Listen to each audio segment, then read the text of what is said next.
అందరికీ నమస్కారం. నా పేరు కంచనమాల. ఆ సూర్యభగవానుడి ఆశీస్సులు మనందరి మీద విరివిగా ఉండాలని నేను మనస్ఫూర్తిగా సూర్యభగవాన్ని ప్రార్థిస్తున్నాను. ఇప్పుడు ఈ మాఘమాసం మొదలైంది కదా, అలాగే ఆ సూర్యభగవానుడు దినదిన అభివృద్ధి చెందుతూ ఎంతో ప్రకాశవంతంగాను, లోకానికి సరిపడగాను, పరిస్థితులన్నీ మార్చి కాలానుగుణంగాను మనకన్నీ ఎలా ప్రసాదిస్తున్నాడో అలాగే మీ అందరి జీవితాలు కూడాను ప్రకాశవంతంగా మారి ఎవరు ఏమి చేయాలనుకున్నారో అవన్నీ మీ కోరికలు, మీ ప్రయత్నాలు అన్నీ నెరవేరాలని నేను మనస్ఫూర్తిగా కోరుకుంటూ ఇప్పుడు ఈ శుభాకాంక్షలు మీకు తెలియచేస్తున్నాను.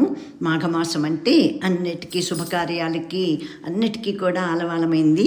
ముఖ్యంగా ఎందుకు శుభకార్యాలు జరుగుతాయంటే వాతావరణం అనుకూలంగా ఉంటుంది కాబట్టి, తర్వాత సంక్రాంతికి పంటలు చేతికొస్తాయి రైతన్నలకి.